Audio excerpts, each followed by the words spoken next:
plant form and function, and this subsection is plant body. And for further information, you can go to plant morphology or plant anatomy or plant physiology, those individual Wikipedia articles. So let's jump right in. So the plant body is made up of organs that can be organized into two major organ systems, a root system and a shoot system. The root system anchors the plants into place, and the roots themselves absorb water and minerals and store photosynthetic products. The shoot system is composed of stem, leaves, and flowers. Or it should be stems right there. So the stems hold and orient the leaves to the sun, which allows the leaves to conduct photosynthesis. So it can orient leaves to the sun, which is pretty remarkable. The flowers are shoots that have been modified for reproduction. So they're shoots that shoot out of the stems, or move out from the stems in slow motion. But if you speed them up, it looks like it's shooting outwards. Have been modified for reproduction. Shoots are composed of phytomers, or let's see this. Phytomers, which are functional units, and these carry out specific instructions that consist of a node carrying one or more leaves. So internode and one or more buds, which are undeveloped or embryonic shoots. Yeah, so they're functional units, which just means carries out specific instructions, and they consist of a node carrying one or more leaves, internode, and one or more buds, which are undeveloped or embryonic shoots. We'll get to those in a bit. So a plant shoot consists of any plant stem together with its appendages, leaves, and lateral buds, flowering stems, and flower buds. All right, so a bud is an undeveloped or embryonic shoot. That's just a statement over there. So let's take a look at this diagram right here. So root and shoot systems in a eudicot. Let's see this pronunciation. Eudicot. A eudicot. We'll go over that in a bit. So what you have is there's a root system. There's the roots. There's a taproot. There's the main root. There's the lateral roots. Now you have the shoot system. So you'll have, this is the stem going all the way up top.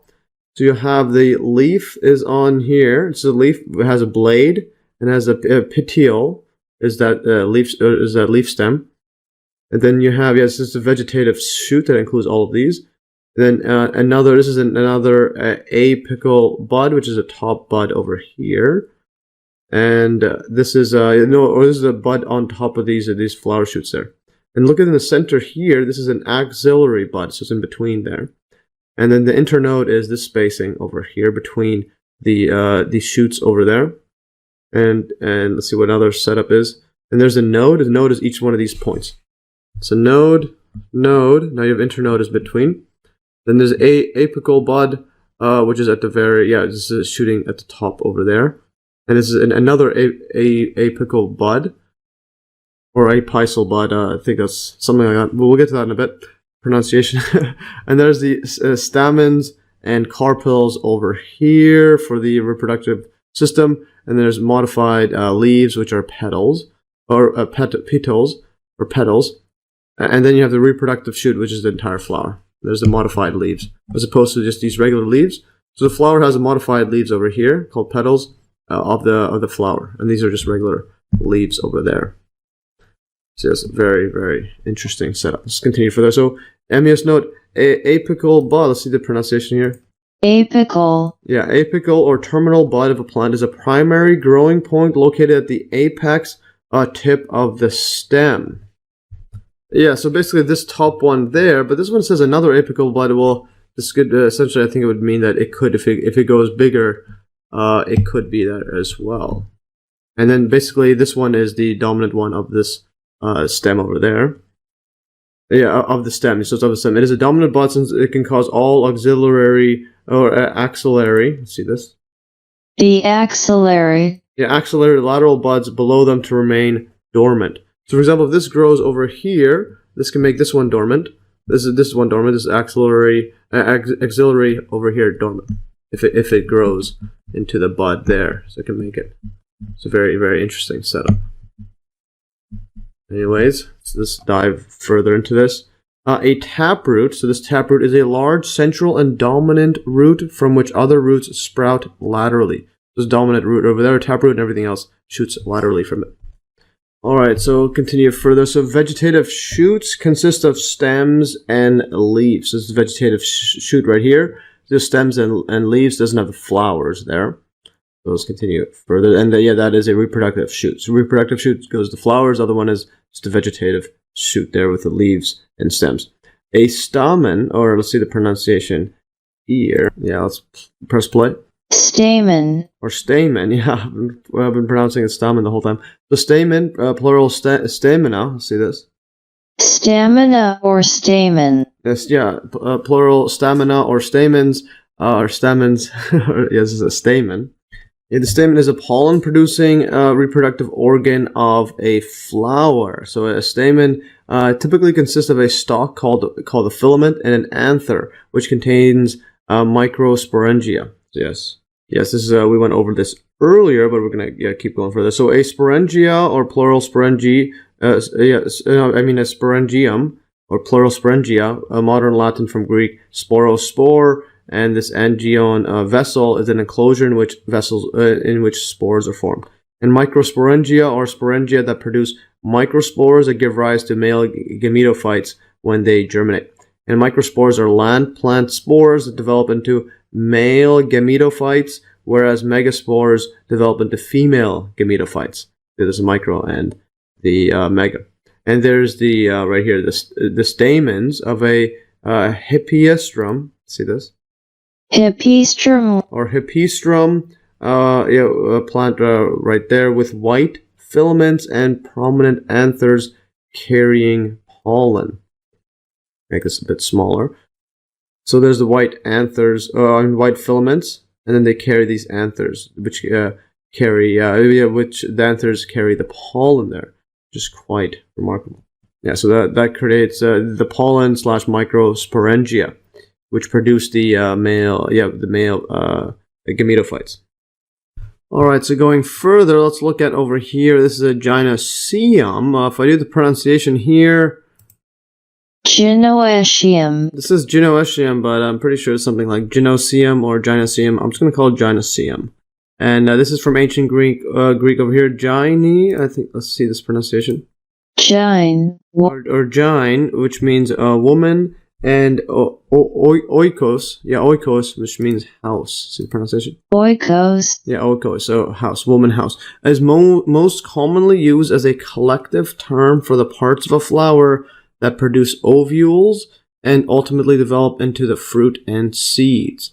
The gynoecium may consist of one or more separate pistils.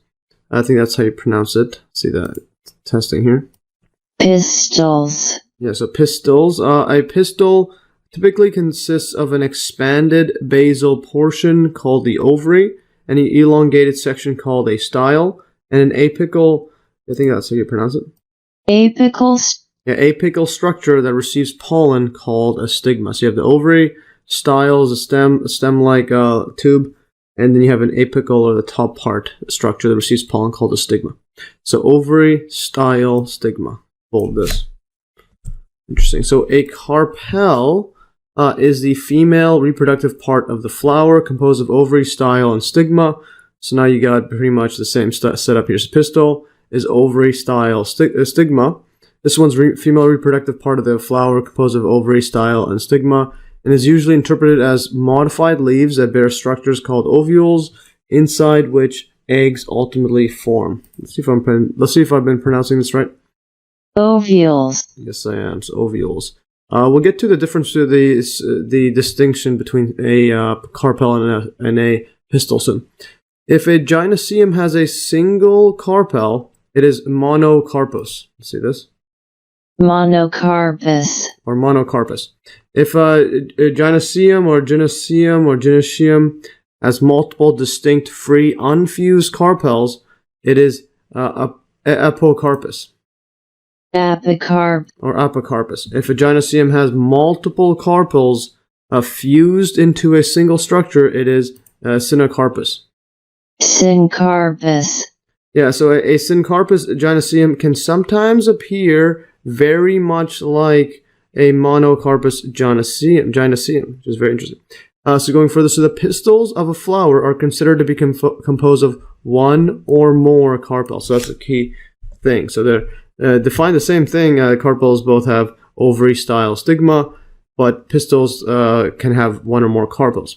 So a pistil may consist of one carpel with its ovary style and stigma, or it may comprise several carpels joined together to form a single ovary, the whole unit called a pistil.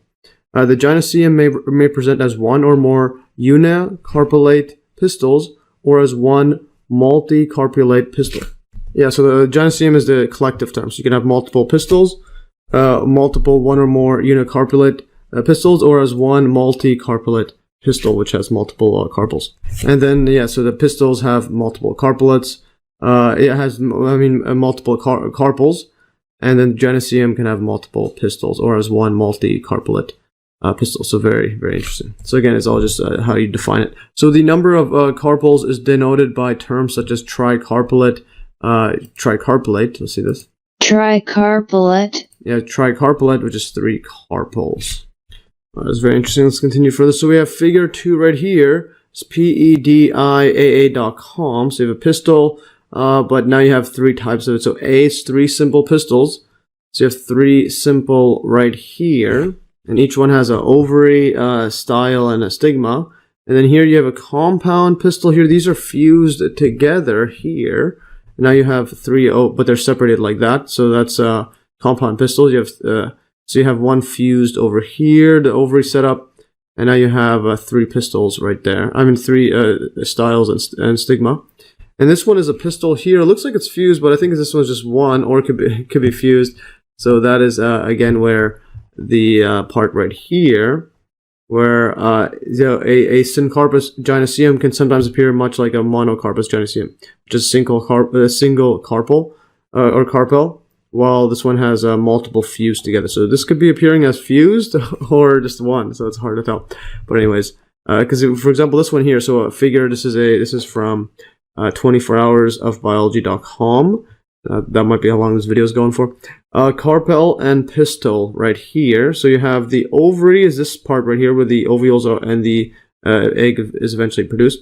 So that's compound pistil. And notice here, there's the ovules in here connected to this line. Now here's one carpel. So there's a carpel that has its own style and stigma. So this one is fused together over here. And in this case, it looks like this. So yes, but this one, that's stating that's just a pistil. So it looks like that. So it looks like a compound pistil. There's a style and stigma. So as one style stigma, this one's are fused together. Yeah. And I think they just put that all together, but it'll be interesting to see how it looks like underneath. It could be separated as well. But yeah, so you just have a style, stigma, it's all fused together. So yes, as opposed to this one is separated, you could fuse it, and fuse it, yeah, it could still look like, it looks like this one, which is one pistil, and this one's a compound one. So again, it could look like it. It's very, very interesting. There's ovary, and so on. There's the ovary wall over there. So yes, very interesting. All right, let's continue further. Now let's look at this one here, this image. This is from, let's see this is from mammothmemory.net. So you have one pistil just over there like that, that has the ovary, style, and stigma on the top. And then this is one carpel. So if it has one carpel, it looks like that. Or you could have, yes, a number, these ones can look like, this can look like over here. This looks like this compound one.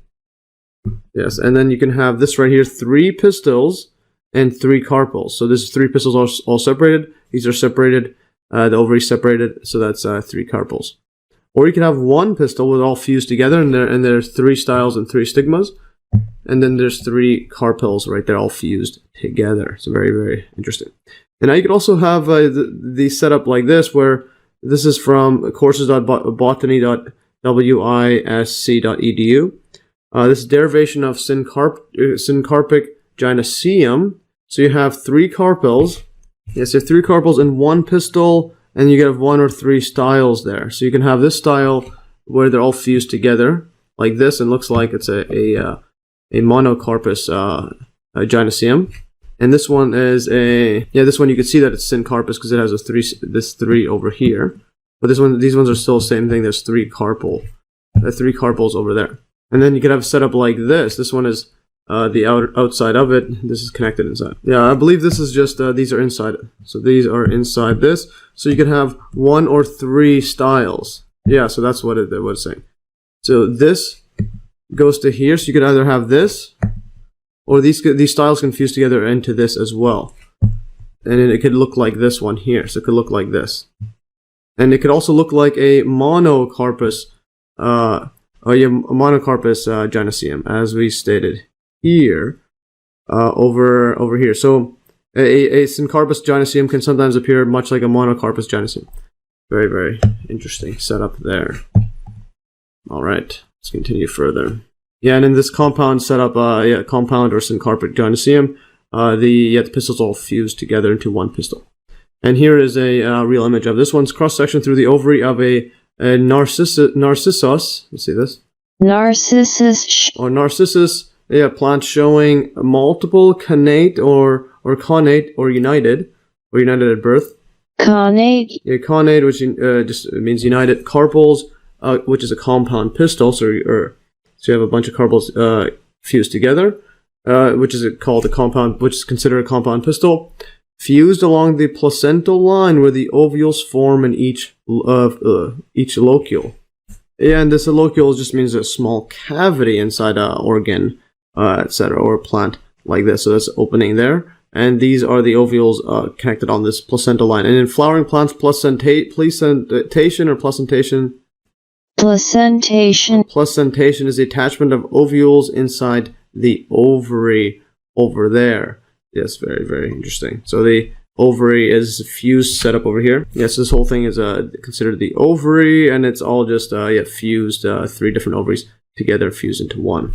That's very, very interesting. So anyways, continue further. So yeah, here's a image. Just again, it's a general gynoecium collective term for the reproductive parts of the flower. So the female reproductive parts. So here, flower of magnolia and Wisneri or Wisneri. Yeah, so magnolia and Wisneri is a hybrid flower, so that's X means it's hybrid between these types of flowers, showing the many pistils making up the gynoecium in the middle of the flower. So you got a whole bunch of pistils on this, making this flower, making this gynoecium in the middle of the flower.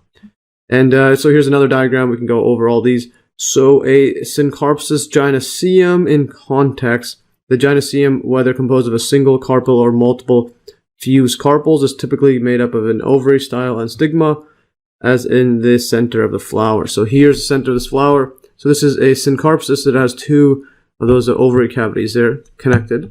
So it has 2 carpels, and these are fused. So it looks like the monocarpous, but it has the 2 ovaries there, or the 2. It has the 2 carpels over there. And this whole thing is considered an ovary, and then it has 2 carpels. There's the ovules in the middle there, and yeah, there's the style. There is a stigma, and this whole thing is a pistil. So it's a pistil or 3 pistils merged into one.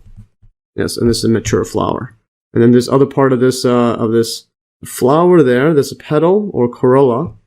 And this part right here in the middle there, that's a sepal or a calyx. And this whole thing is called a perianth or perianth. I'm not going to go over those too much. I'm not going to go over those in this video. But yeah, actually, I got that pointing this one wrong. This is the petal. The petal is just this part right here, and then this extra part is the sepal or calyx, this little branching out of that stem there. Yeah, so and this whole term is called perianth. Perianth. That's very interesting. And then over here, this is the male organ. So you have the stamen, the filament, and then you have the microsporangia inside the anther, which produces the pollen, and pollen has the pollen grains, which produces the gametes, the male gametophytes, or the male gametes produces. And this is just a connective piece inside there that connects these together. So it's very, very fascinating stuff. And this is called a stamen.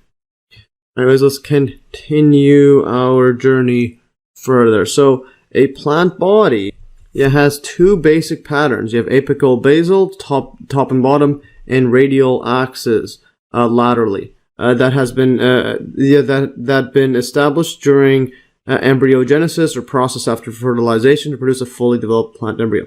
Cells and tissues are arranged along the apical basal axis from root to shoot, whereas the The three tissue systems, dermal, ground, and vascular, that make up a plant's body are arranged concentrically around its radial axis. So three tissue systems go radially outwards, and then you have the cells and tissues are arranged from the bottom up axis, or top down axis there, apical basal axis, from root to shoot. All right, going further. All right, so the dermal tissue system forms the epidermis, or outer covering of a plant, which is usually a single cell layer that consists of cells that have differentiated into three specialized structures. So you have the stomata for gas exchange and leaves, the trichomes, or leaf hair.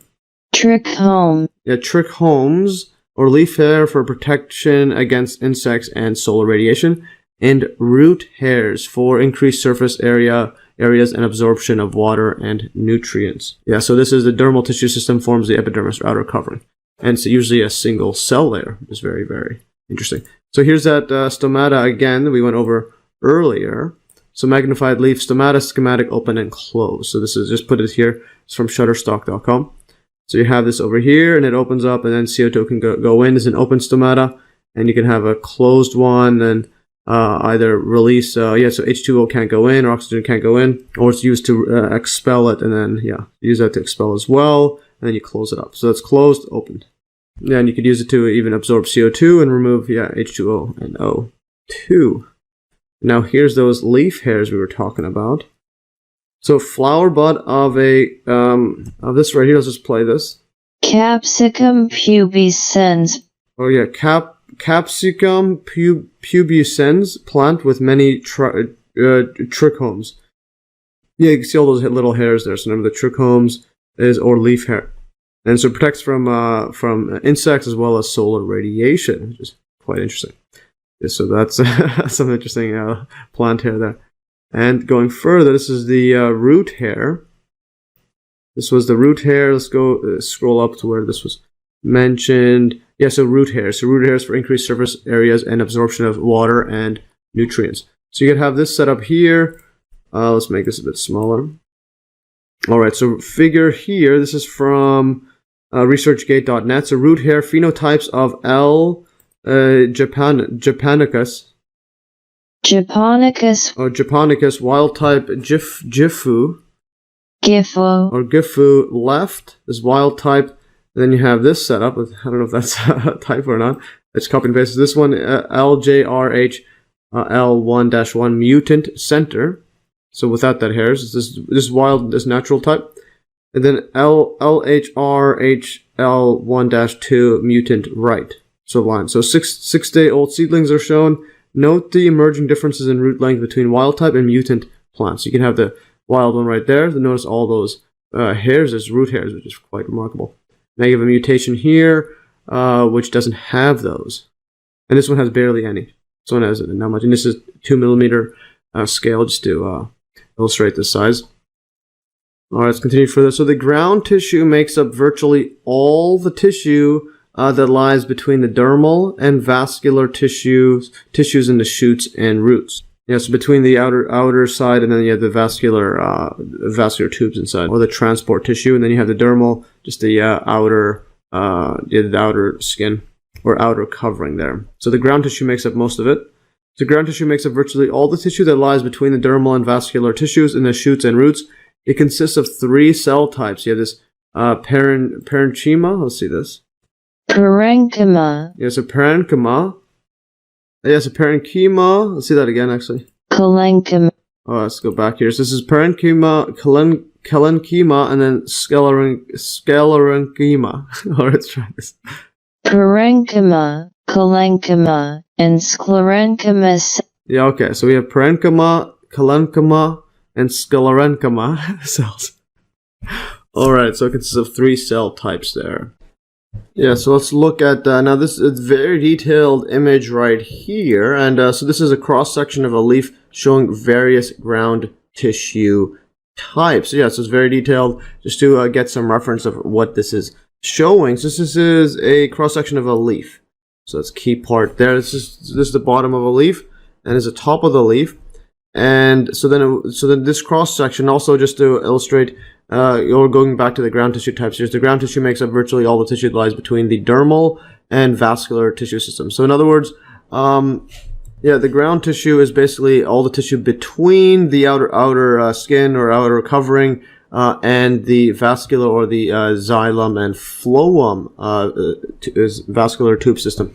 So for example, here this would be part of the phloem. This is a phloem over here, and now this part, this setup here, these openings, this is part of the xylem here. So right there, and then everything else is going to be part of the ground tissue. Those are ground tissues, and even in here, ground tissue, etc. All the stuff between. And just to illustrate now in reference to where this is cutting out from, let's just have a look. So this is a cross section of a leaf. So if this is the bottom of a leaf, this is the top. So let's say the leaf looks like something like this. Yeah, let's say so the leaf is going upwards like that, and you're looking at a cross section. So this is a cross section across it. So basically what you're looking at is a leaf. Let's just put a leaf like this in 3D. And then, so there's a leaf like this, and a very exaggerated size there. And then let's say you have it like this. So there's the leaf, there's the top. Let's say this is top, and the bottom is here. So that's the bottom. And then let's say you have there's a leaf stem right here. Let's just put it over here. Whoops. Yeah, so let's say a leaf stem is like this.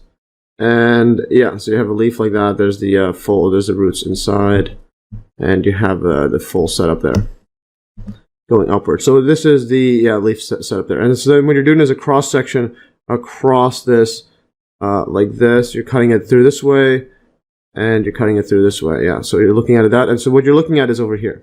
So this is the shape, and then if those were the tubes, they go up like that, etc. So you're looking at this. This is this whole setup there. So you're taking a slice to it. So anyways, just to illustrate, just for reference, what we're looking at, because it took me a while to get my head around this. Anyway, so we have that. All right, here I'm just erasing it all now. Let's just cut it through. All right, so now we have this. Let's just zoom in and go over some of the stuff here, or just go over this this figure. So let's take a look at from this part here. This is the flow area. So the phloem. So phloem transports sugars and other items in other items. In angiosperm, sieve tube elements contain the sugar solution, or in flowering plants. Sieve tube cells are surrounded by various support cells. So we have here, this is a sieve tube element. There's a sieve plate. Yes, it contains a sugar solution. It allows some stuff in and not others. We'll get into that in a bit. And then what you have is in between that, you have these intermediate cells across there.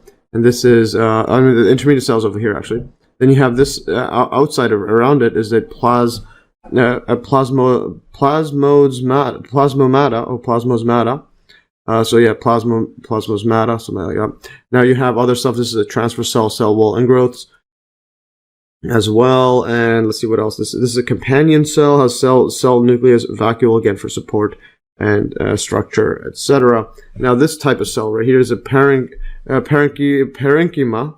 And so that's a parenchyma cell. Remember, that is our cell, one of our cell tissues that we discuss here. So the parenchyma over here. So let's go over there. So that's parenchyma over there, and let's take a look. So here is the parenchyma. So parenchyma cells are unspecialized cells that carry out most of a plant's metabolism.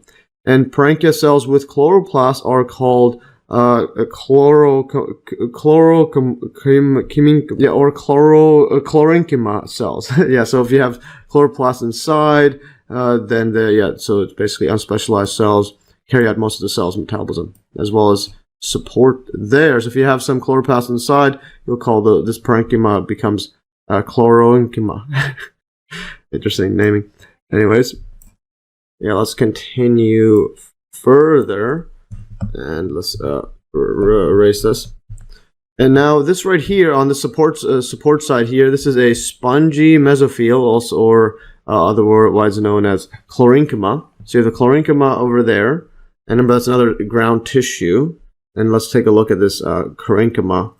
So that's at the bottom of the leaf, and Yeah, actually, whoops, no, this is collenchyma. This is the one we just stated here. So this is the if this is the parenchyma. If it has the chloroplast, the green stuff, so then this would be the collenchyma. So that's just right over here. Just move it all the way here. Yeah, so parenchyma cells with chloroplasts are called collenchyma cells. So this right here, and you can see the dark green color over there. It's very interesting there. So you have the collenchyma over there, and then hence a dark green color. And there's more stuff here. There's a bundle sheath cell, has a vacuole, and yeah, there's a chloroplast inside here. So there's a chloroplast inside there. Yeah, it's very, very interesting. And this one doesn't have a chloroplast over there. Yeah, so yes, this is an extremely detailed figure right here. So now let's take a look at this part right here. So this setup right here, you have this vessel element perforated plate over here, this big one. This right here is, we're talking about the xylem. So the xylem transports water and minerals through vessel elements and tracheids, which are dead at maturity and have a primary and secondary cell wall. In pits, the secondary wall is thin or missing, allowing water to flow laterally. Yes, very, very interesting. So you have pits over here, cell walls missing or it's very thin, so you can have water transporting laterally across there. And you have minerals through vessel elements and tracheids, or triads. I'll go over this later and we'll do the pronunciation check later. So we have it over there. Yeah, so you can get through water through over here. This is a vessel element over there. Yeah, which is this whole thing actually. It's perforation plate. This vessel element basically has holes through it, and there's or pits through it. No, this is the perforation plate. Oh yeah, but this vessel element is pretty much this entire thing over here. And then you have the perforation plate over there, and you have the pits inside there, and you can have lateral movement across. And there's a triad, the triads, I think that's to pronounce it, across here and there. And very, very interesting. And then even in here, you have the parenchyma cells in here provide structure and, as well as, carrying out most of the cell's metabolism, which is very, very interesting there. Okay, so we have that. And there's more of this spongy mesophyll, or the collenchyma over here, and there's a chloroplast there. So the chloroplast, etc. on the leaf. And now we're at the top of the leaf over here. Let's just sift over here, or move over here. Yeah, so we have the mesophyll cells, you have the chloroplast, vacuole. Vacuole is this big giant thing. There's a chloroplast inside here, and there is a cell nucleus inside these cells. Very interesting. And yeah, there's a cell nucleus, etc., and all those around it.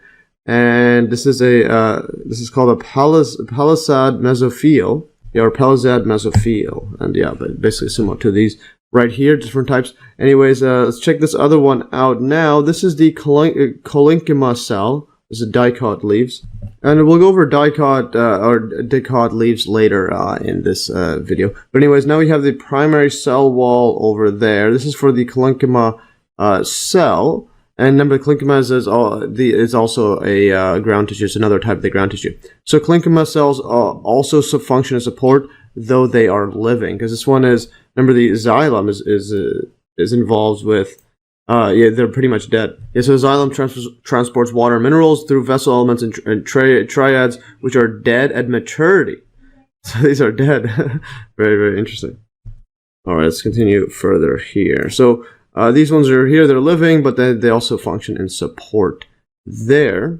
And there is this setup here. It's the primary cell wall over there. So the primary wall over there in these.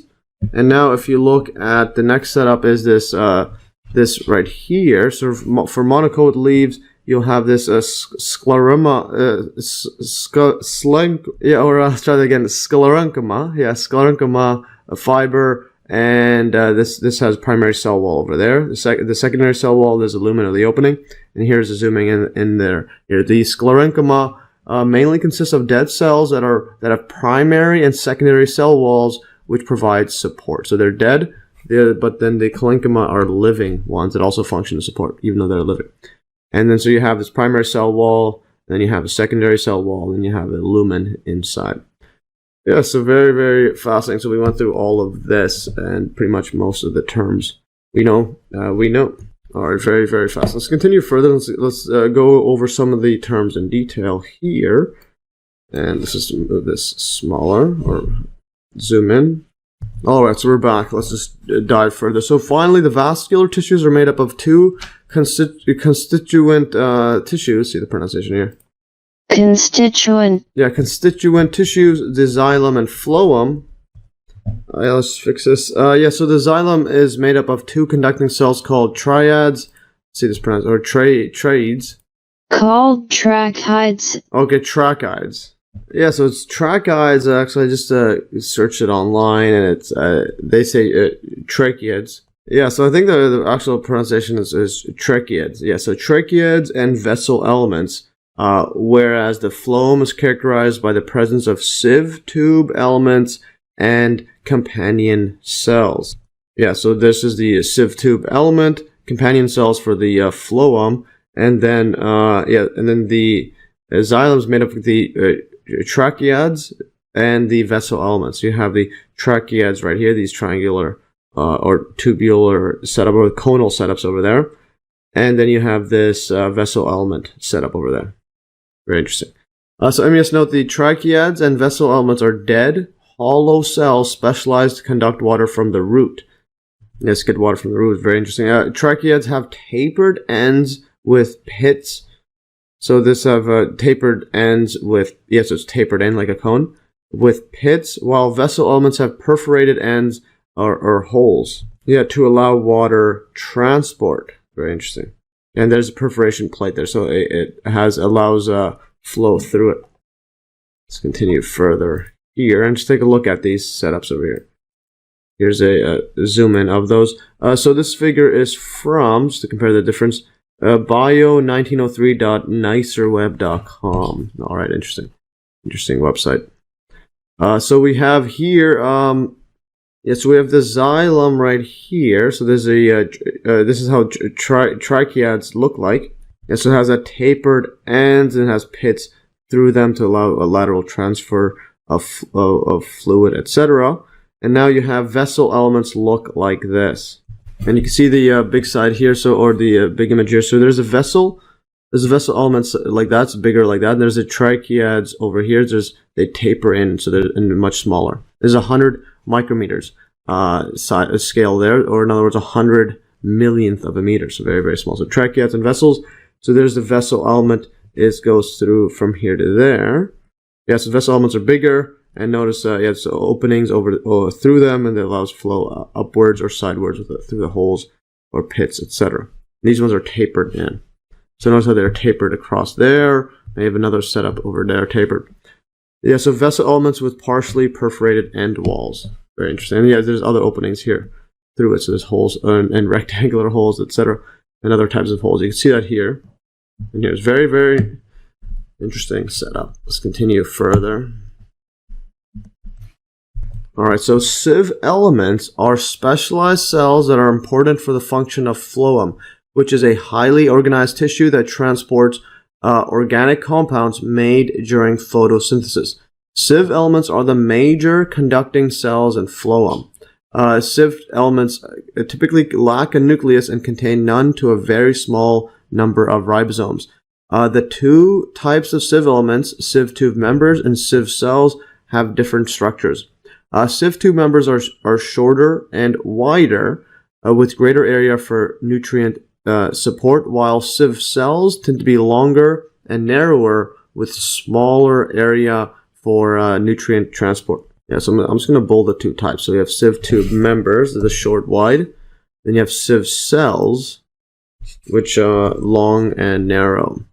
All right, so although the function of both of these kinds of sieve elements is the same, sieve cells are found in gymnosperms, which are non-flowering vascular plants, while sieve tube members are found in angiosperms, just to compare the two. So those angiosperms is sieve tube members, and then sieve cells are in gymnosperms that are non-flowering vascular plants. Very interesting. Versus angiosperms, which are flowering vascular plants. All right, so the main function of sieve tube members include maintaining cells and transporting necessary molecules with the help of companion cells. And yeah, this sieve tube members, we're talking about angiosperms here.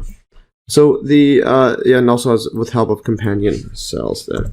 The sieve tube members are living cells which do not contain a nucleus that are responsible for transporting carbohydrates through the plant. Sieve tube members are associated with companion cells, which are cells that combine with sieve tubes to create sieve element companion cell complex. This allows for supply and maintenance of the plant cells for signaling between distant organs within the plant. Sieve tube members do not have ribosomes or a nucleus, and thus need companion cells to help them function as transport molecules. Yes, it needs companion cells. So this one here says sieve tube members do not have ribosomes. And then over here's the note here: sieve elements are the major conducting cells in phloem. Sieve elements typically lack a cell nucleus and contain none to a very small number of ribosomes. So interesting. This is all from Wikipedia. So this is typically contain, typically can lack a nucleus and contain a very small number. Let's put this here of ribosomes, and but that's just sieve elements in general. So it could include sieve cells then. Yeah, and then which could be the sieve cells. But then here it says sieve tube members. Yeah, so here sieve tube members do not have ribosomes or a nucleus. Yes, but so I would assume they're talking about sieve cells, which may also not have a cell nucleus, or typically not have a cell nucleus, or it could have one, and none to a very small number of ribosomes. So yes, so it could have, but yes, interesting. Let's just continue further. Basically, it typically doesn't have either ribosomes or a nucleus, and thus need companion cells to help them function as transport molecules. Companion cells provide sieve tube members with proteins necessary for signaling and ATP in order to help them transfer molecules between different parts of the plant. It is the companion cells that helps transport carbohydrates from outside the cells into the sieve tube members. The companion cells allow for bi-directional flow, so back and forth. Yeah, so continue further. So the metabolic functioning of sieve tube members depends on a close association with the companion cells, which is a specialized form of the parenchyma cell, the ground tissue. All of the cellular functions of a sieve tube element are carried out by the much smaller companion cell. A typical nucleate, which contains a cell nucleus, plant cell, except the companion cell usually has a larger number of ribosomes in mitochondria. Yes, so basically that ground tissue, the specialized type, the companion cell, specialized type of parenchyma cell, does pretty much all of the metabolic functions, and because it has a large number of ribosomes and mitochondria, and a typical just a nucleus plant cell. So it's like a typical nucleus plant cell, a nucleated plant cell, but with a whole bunch of ribosomes and mitochondria.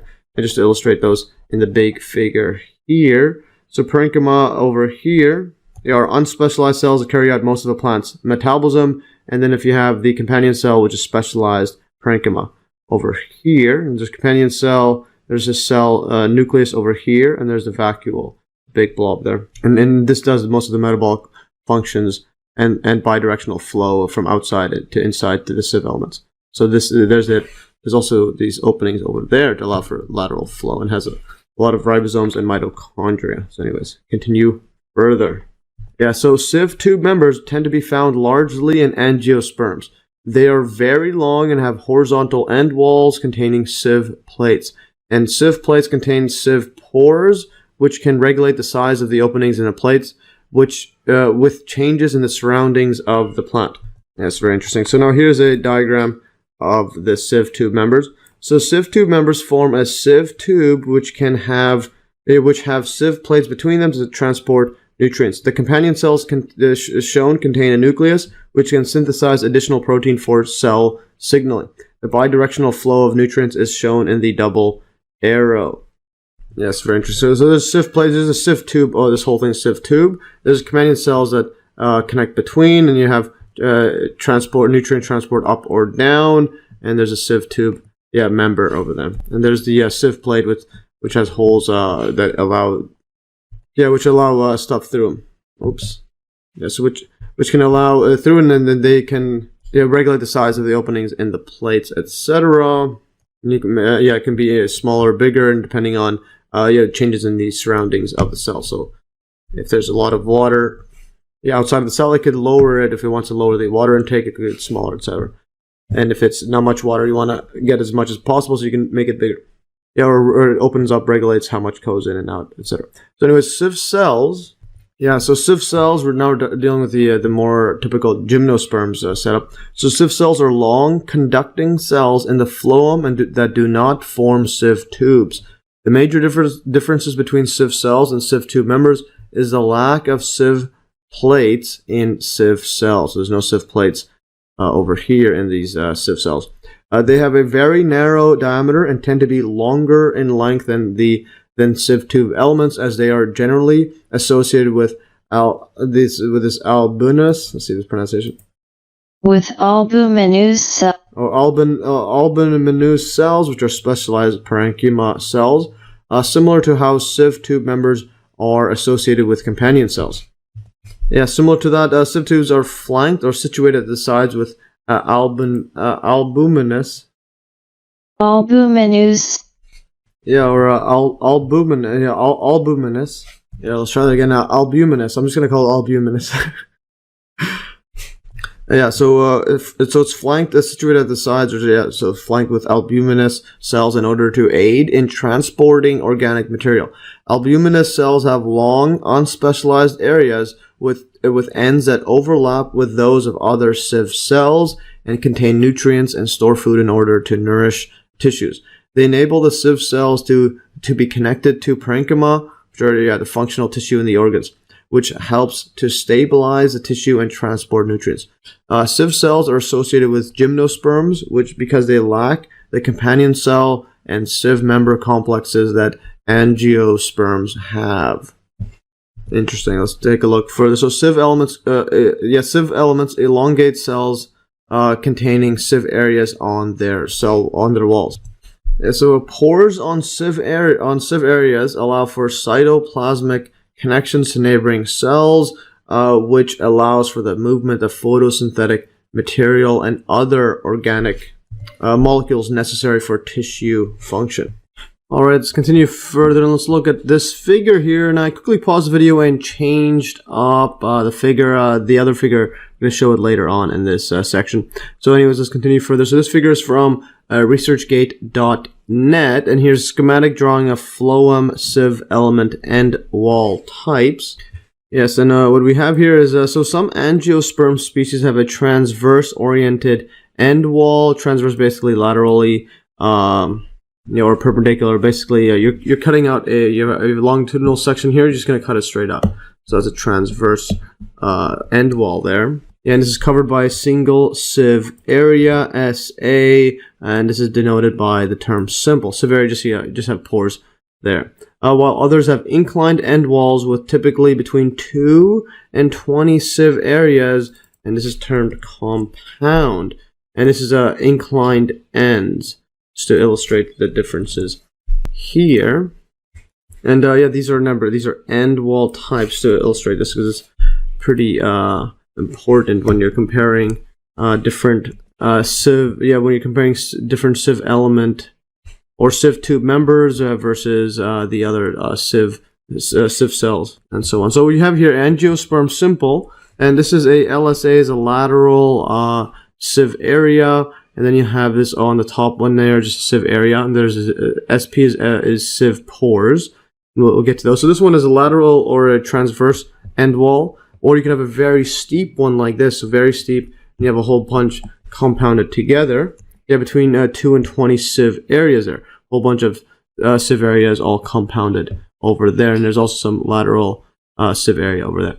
And then the gymnosperm, we'll get to that here. So gymnosperms have highly inclined end walls with typically between 12 and 30 sieve areas, while in angiosperms, sieve areas on the end walls are different from lateral sieve areas, LSA. There is no distinct difference between sieve areas in gymnosperms. And SP is sieve pore, sieve SP. So here, remember how the gymnosperms there was a tapered end? So you had it like that. So basically, if you look at it, from 3-dimensional one, you'll have the very, very steep setup there, and all the holes inside there. So that is the gymnosperm. That's a sieve cell. And yeah, let's just continue further there. So yes, that is very interesting stuff. So Here's so this is a microscope image of this. See this is from this is from semanticscholar.org, and just to illustrate, here's it's either electron micrograph or just a microscope image, high-powered microscope here, and there's a sieve. This is a sieve plate here. We'll talk about that soon. This is inside of the sieve tube member, and I believe this could be considered a sieve plate as well. Yeah, so that is a sieve plate. Basically, the ends of them, you have these plates over there. Very, very interesting. And if you scroll back to that other diagram here, so this is just a simplified one, but if you have tapered ends, you might have some at the top. Yeah, so you can have tapered ends, you can have flat ones, such as this, or tapered end, etc. And have a compound set up like that. Anyways, continue further. So, yeah, so notice the sizing over here, and that's 10 micrometers. This scale over here. And remember again, micrometer is a millionth of a meter. Just fascinating stuff. Here's other shapes, and etc. So now this figure here is from, this figure. Yeah, this is from ScienceDirect.com. I just quickly changed the link. I got the wrong link there. Yeah, so anyway, so we have the ScienceDirect.com, and to illustrate the sieve plate in just another diagram here. So conductive cells of vascular plants sieve elements. So A is this section A has types of sieve elements, and then that's sieve cell, sieve tube members, and then B and C are just dealing with sieve tube members. So just this is all in here. So sieve plates consist of one or more sieve areas at the end wall junction of two sieve tube members. Yeah, so that's at the end wall junction. So basically, yeah, at the end wall over there. So that's a sieve plate, and just like here, it's a sieve plate over here, and there's a compound sieve plate. Here's a sieve simple one there. Just a straight lateral one. All right, continue further. So the pores of a sieve plate, however, are significantly larger than those of sieve areas located on the side wall. So figure 4.6c. That is, this one here. This figure 4.6, it's from that link, but it's referring to this one. So this is a bit confusing here. However, are significantly larger than those of sieve areas located on the side wall. Does this refer to the sieve areas on the side wall, or is this referring to the pores of a sieve plate? Because I'm pretty sure this is a sieve plate there, yeah. So this would be a sieve plate. It looks very similar to this setup here. So what you have here is a sieve cell. This is in the gymnosperms, and then the sieve tube members in the angiosperms. So we have this on the sides there. There's all the pores, etc. Remember, this one is a highly tapered one as well. So it's highly tapered. You have the pore, the sieve areas, and the sieve areas at the end walls or on the sides are pretty much the same. But for sieve tube members, they're different. They're bigger on the end walls there, and this should be tapered. So it should be a tapered end. I think that's what they should be doing. So it's tapered, and there, just as you can see here, simple sieve plate, simple one. You have a compound one that's more lateral outwards like that. And this doesn't have the incline, but it should. Very similar to this one here, should have that incline there. And then, continue further. Just to look at here, so part B, here's a sieve plate. Just shows the juncture of the two. This is from cross-section view, so you have to open that up and see it. Anyways, and this is a flattened, tapered end over there, and you can see all the sieve plate there, which are again just larger sieve holes. And this is Callose lined pore, and Callose here, see the pronunciation. Callose is a plant. Yeah, so Callose is a plant polysaccharide, and it is produced to act as a temporary cell wall in response to stimuli such as stress or damage. So it's a temporary cell wall, and this is lined pore. So that's very interesting. Anyways, the next part here. So both sieve cells and sieve tube members have parenchyma. Let's see this. Parenchymas. Yeah, parenchyma cells associated with them. Parenchyma cells associated with sieve cells are called albuminous cells. Those associated with sieve tube members are called companion cells. Yeah, it's very, very interesting.